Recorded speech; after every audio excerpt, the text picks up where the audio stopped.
আজকে আমি আপনাদেরকে শেখাবো নামাজের সালাম ফিরে ইয়া কাদিয়াল হাজাত 21 বার পাঠ করে ফু দিলে কি হয়। আমি আবারও বলছি, নামাজের সালাম ফিরিয়ে ইয়া কাদিয়াল হাজাত 21 বার পাঠ করে ফু দিলে কি হয়। খুবই দামি এবং গুরুত্বপূর্ণ আমলটি আপনি শিখে রাখুন, আপনার কাজে লাগবে।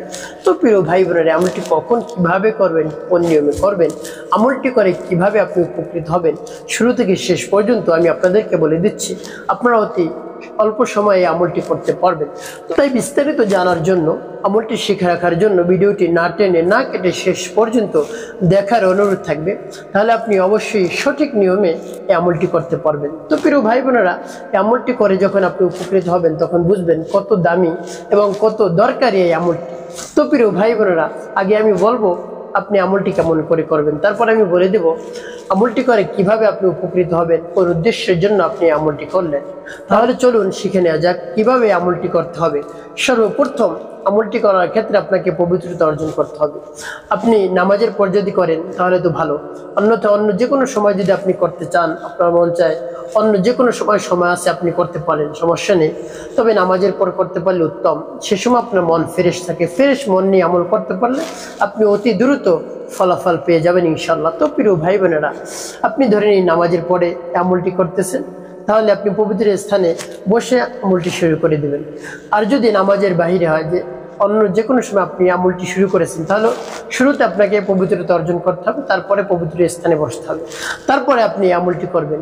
তো আপনি ধরে নিন আপনি পবিত্রতা অর্জন করছেন, পবিত্র স্থানে বসছেন, তাহলে তারপরে সর্বপ্রথম কি পাঠ করবেন? আপনার জীবনের সমস্ত গুনার কথা স্মরণ করে মহান রব্বুল আলামিনের কাছ থেকে ক্ষমার উদ্দেশ্যে, গুনাহ মাফের উদ্দেশ্যে, তাওবার উদ্দেশ্যে ইস্তেগফার পাঠ করবেন। আস্তাগফিরুল্লাহ আস্তাগফিরুল্লাহ আস্তাগফিরুল্লাহ। বা বাংলা আপনি বলতে পারেন, আল্লাহ আমার জীবনের সমুদায় গুনাহ খাতা মাফ করে দেন, আমি যত গুনাহ করেছি ছোট বড়, দিনে রাতে প্রকাশ্যে গোপনে সব গুনাহ আপনি মাফ করে দিন। এভাবে মহান রব্বুল আলামিনের কাছে বলবেন এবং বলবেন, হে আল্লাহ আমার অন্তরকে পাক পবিত্র বানিয়ে দিন, আপনার নূর দ্বারা আমার অন্তরকে আলোকিত করে দিন, আমার জীবনকে শান্তিপূর্ণ করে দিন। এভাবে মহান রব্বুল আলামিনের কাছে বলবেন। তারপরে নবীজি সাল্লাল্লাহু আলাইহি ওয়াসাল্লামের সামনে 3 বার মুহাব্বত নিয়ে দুরূদ শরীফ পাঠ করবেন। সাল্লাল্লাহু আলাইহি ওয়াসাল্লাম সাল্লাল্লাহু আলাইহি ওয়াসাল্লাম সাল্লাল্লাহু আলাইহি ওয়াসাল্লাম। তো যখন ইস্তেগফার দুরূদ শরীফ পাঠ করা হয়ে যাবে, কোথাও আপনাকে ফু দিতে হবে না। তারপর আমার দেখার নিয়ম অনুযায়ী সেই দোয়াটি আপনি পাঠ করবেন। সেই দোয়াটি পাঠ করার ক্ষেত্রে আপনাকে অবশ্যই মন স্থির করতে হবে এবং মনে মনে মহান রব্বুল আলামিনের কাছে বলতে হবে, আল্লাহ যে উদ্দেশ্যের জন্য আমল করতেছে সে আমল কবুল করুন। তারপরে আপনি সেই দোয়াটি পাঠ করবেন। আর সেই দোয়াটিকে আমি আপনাদেরকে বলে দিচ্ছি, যেমন বিসমিল্লাহির রহমানির রহিম, ইয়া কাদিয়াল হাজাত ইয়া কাদিয়াল হাজাত ইয়া কাদিয়াল হাজাত يا قاضي الحاجات يا قاضي الحاجات يا قاضي الحاجات يا قاضي الحاجات।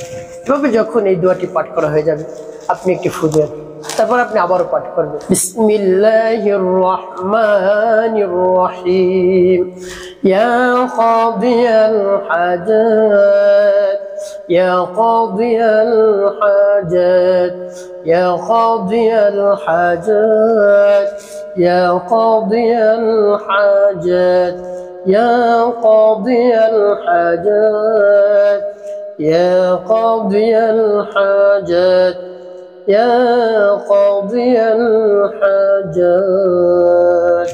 পাঠ করার শেষে আবার একটু, তারপর আপনি মনে দরদ দিয়ে আবার পাঠ করবেন বিসমিল্লাহির রহমানির রহিম, ইয়া কাদিয়াল হাজাত ইয়া কাদিয়াল হাজাত ইয়া কাদিয়াল হাজাত ইয়া কাদিয়াল হাজাত ইয়া কাদিয়াল হাজাত ইয়া কাদিয়াল হাজাত ইয়া কাদিয়াল হাজাত। পাঠ করার শেষ আবার একটু ফু দেবেন। তো প্রিয় ভাই বোনেরা, কতবার পাঠ করবেন? 21 বার। 21 বার পাঠ করে 3টি ফু দেবেন। যখন এভাবে 3টি ফু দেওয়া হয়ে যাবে, সর্বশেষ 3 বার দুরূদ ইব্রাহিম পাঠ করবে। আল্লাহুম্মা সাল্লি আলা মুহাম্মাদ ওয়া আলা আলি মুহাম্মাদ কামা সাল্লাইতা আলা ইব্রাহিম ওয়া আলা আলি ইব্রাহিম ইন্নাকা হামিদুম মাজিদ। আল্লাহুম্মা বারিক আলা মুহাম্মাদ ওয়া আলা আলি মুহাম্মাদ كما باركت على إبراهيم وعلى آل إبراهيم إنك حميد مجيد اللهم صل على محمد وعلى آل محمد كما صليت على إبراهيم وعلى آل إبراهيم إنك حميد مجيد اللهم بارك على محمد وعلى آل محمد كما باركت على إبراهيم وعلى آل إبراهيم إنك حميد مجيد এভাবে যখন দুরূদ ইব্রাহিম 3 বার পাঠ করা হয়ে যাবে দুটি ফু দেবেন। তো প্রিয় ভাই বোনেরা, এমন 5টি ফু দেওয়ার পরে আপনার এই আমলটি করা হয়ে গেল। এখন আপনি কি করবেন, কোন উদ্দেশ্যের জন্য আপনি এই আমলটি করলেন আমি বলে দিচ্ছি। যখনই এভাবে আমলটি করা শেষ হয়ে যাবে তারপরে আপনি মহান রব্বুল আলামিনের কাছে সাথে সাথে দোয়া মোনাজাত করবেন। কোন উদ্দেশ্যের জন্য দোয়া মোনাজাত করবেন? আপনার যত ধরনের হাজত রয়েছে, ইচ্ছা রয়েছে, মনের বাসনা রয়েছে, সব বাসনার কথা মহান রব্বুল আলামিনের কাছে বলবেন। আপনি যদি অভাবী হয়ে থাকেন, অভাবগ্রস্ত হয়ে থাকেন, তাহলে মহান রব্বুল আলামিনের কাছে বলবেন, হে আল্লাহ, আমার অভাব অনটন দূর হচ্ছে না, শুধু অভাব অনটন লেগেই রয়েছে। তো আমার এই সংসারের মধ্যে আপনি বারাকা দান করুন, রহমত দান করুন, বরকত দান করুন, সংসারের মধ্যে শান্তির ব্যবস্থা করে দিন। এভাবে মহান রব্বুল আলামিনের কাছে বলবেন। তারপর আপনার আর যদি ধরনের সমস্যা থাকে, মামলা মোকদ্দমা আটকে রয়েছে, তারপরে আপনার সন্তান কথা শুনে না, তারপর স্ত্রীর কথা শুনে না, এভাবে যদি হয় আপনি একেবারে অস্থির হয়ে পড়েছেন, কি করবেন? তখনই মহান রব্বুল আলামিনের কাছে ইয়া কাদিয়াল হাজাত, ইয়া কাদিয়াল হাজাত এই দোয়াটি পাঠ করে মহান রব্বুল আলামিনের কাছে দোয়া করবেন। আল্লাহ রাব্বুল আলামিন আপনার সকল ধরনের প্রয়োজন মিটিয়ে দিবেন, হাজত পূরণ করে দিবেন, মনের ইচ্ছা বাসনা কামনা সব কিছু পূরণ করে দেবেন ইনশাআল্লাহ। তো প্রিয় ভাই বোনেরা, মহান রব্বুল আলামিনের উপর পূর্ণ বিশ্বাস রেখে এই আমলটি করতে হবে, তাহলে আপনি উপকৃত হতে পারবেন। আর একটি কথা আপনাদের অবশ্যই মনে রাখতে হবে, সেটি হলো 5 ওয়াক্ত নামাজ আপনাকে আদায় করতে হবে। কোনোভাবেই নামাজ ছাড়া যাবে না। মানুষের কল্যাণের খেদমতে বেশি বেশি আপনার কাজ করতে হবে, তাহলে অবশ্যই আপনার জীবন সুখময় এবং শান্তিপূর্ণ হবে ইনশাআল্লাহ।